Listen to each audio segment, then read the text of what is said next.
No skin tears. A tiny little one very at the end of the breast here. I have a fair amount of this cavity fat here. A well-fed chicken. The tail, Parson's nose, is still completely intact. No broken bones, no bruises. Plenty of skin on the top.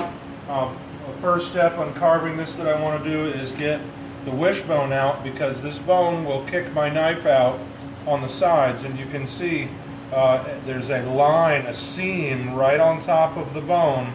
If I move that little piece of fat out of the way, you can see it on both sides. I want to cut right on that bone as if I was making a little coin slot to slip a nickel into, and then I can get right in behind it and fish out my wishbone on both sides. And it should just pop right out. Wishbone's out. Okay, try to do that without digging too far into the flesh there. Now I want to get this thing nice and stable. Again, remember, we're always following seams here. Can you guys see these little lines of fat? Yep. Right in between breasts and leg and thighs. So right on that, make sure that I don't have skin pulling off of the breast. Just give a little slice, and I should be able to dislocate both leg and thighs, completely exposing the bone out of the socket. Now it's really stable, it's not wiggling around on there, and I just prefer to do it this way because I have something very stable to work off the breast. I get my wings clear. I know the keel bone is running right down the middle, and so I'm just going to act as if I'm trying to cut it in half, and it'll kick me one side or the other.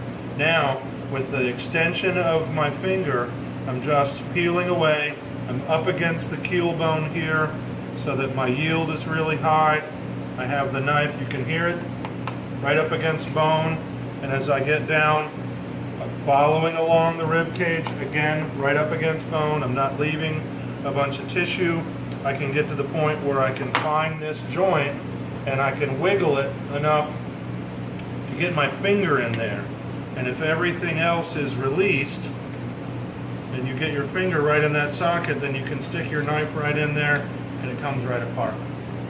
Alright, so now if I want to do an airline cut on this, that is going to be using this first joint and keeping it intact here.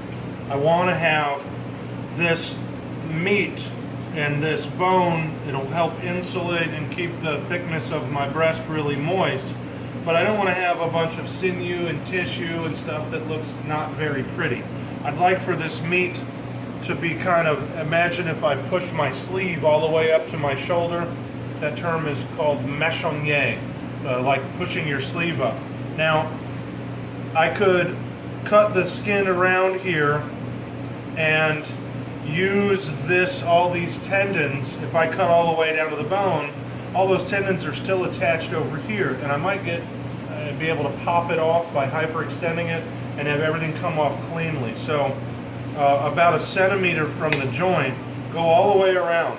And I'm cutting all the way to the bone, all the way around this. I'm going through any sinew and tendon I should be able to, and I want to make sure that I'm going through everything, and I can shuck that meat up just a little bit so I know that there's nothing attached. Now if I hyperextend, it should pop off clean. And I have this as my presentation. When it cooks and the muscle coagulates, the bone pops up and it becomes the angle that I use for all of my slices when I serve this sliced. The first one you could grab like a lollipop, but everything is at that same angle as the bone. That way the meat can fan instead of cutting it straight up and down like piano keys, and I'll have a really nice fanned presentation. I can take something smaller and make it look larger, greater perceived value.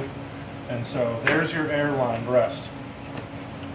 So when we fabricated the other day, we clipped this first part off. Do you want us to do that, or does that matter? I do that usually if I'm roasting it whole. Okay. Those wingtips can scorch. I like putting wingtips in stock too. All right, just make sure that you're up against the carcass so you have a good yield. Get down to this socket, and you can move it around and you can feel that socket. You can put your knife right on it. Right. Right there. See exactly where that is. And then I can put my knife right there and it goes right straight through and I'm not exposing the bone. I won't have a bunch of blood leaking out. And if we were doing this and wanted a boneless skinless, then I would extend that bone so that I can just do a little J cut right around here. Do you want me to leave this on so you can practice the, all right, I'm going to leave that on so you can try to do the airline cut. All right, so now we have the leg and thigh and they're completely dislocated. I know that my bone is freed. I can stick my finger in between the joint. At the ends, I can feel the end of the pelvic cavity. So I'm going to put my knife tip right where the center of that joint is and then up against the outside of that pressing. See the curve of my knife? I can't get a better yield there because my knife is pressed up against the bone and it goes all the way to that joint. The bottom half of it is released now, right? If I see this muscle that goes through here, it goes into the back and you can see this beautiful tender hollow. The nugget that's there is the most tender part of the chicken, right? And I'm already clean off of the end, right? There's no more, right? There's bone right there. I just want to make sure that I harvest this. And so if I come to the top of that muscle and you can expose it from this way, follow the seam. Go right in there where the seam is. Come in here and you can feel where that little muscle is. It's got a little hollow shaped bone on the other side of it, and so we want to get that out of there. You should be able to see that cleaned section of the bone, and once that's released, because my socket is clear, I should be able to go straight through. Okay. Okay? And that way I've got the oyster, I've got all of my thigh meat. Now when I want to separate leg and thigh, you have that seam of fat again there, right? If I wiggle this, I can feel where the joint is. Put your knife right where that is, go right straight through, and you should not expose bloody tissue there. Okay? Do you want to do the other side, or do you want me to keep going? No, keep going. Do it again. Okay? I don't really see them. Dance monkey. I'm sorry. I'm gonna buy probably another 2 chickens. So. All right, remember your knife is up against the outside of that bone. The tip is where the socket is, and you're just going all the way down and through so that the bottom half of it's cut up against the cavity. Flip it over, follow the little seam. You can see the little gap there. Get in there and dig that little oyster out.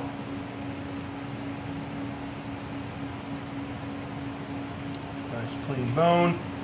I should be able to go through the rest of the way without anything attached. Carcass for stock, both oysters attached, and then again, that one you can see that seam even more. You see that line of fat right there? Yep. That's usually my tell, and if I've got 100 of these to fabricate, I'm just going to dive in right on that seam. If I've only got one, I can give it a little wiggle, and I should be able to find, oh, and I didn't. That would cost me points on Monday, right? Because blood will leak out of there. So that's the no-no. Even with my little wiggle, I didn't. What if you snapped it? Separate?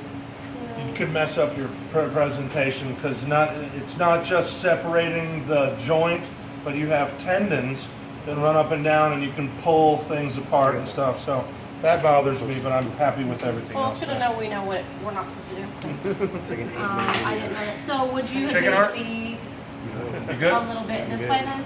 This, which way? See how it gets further out?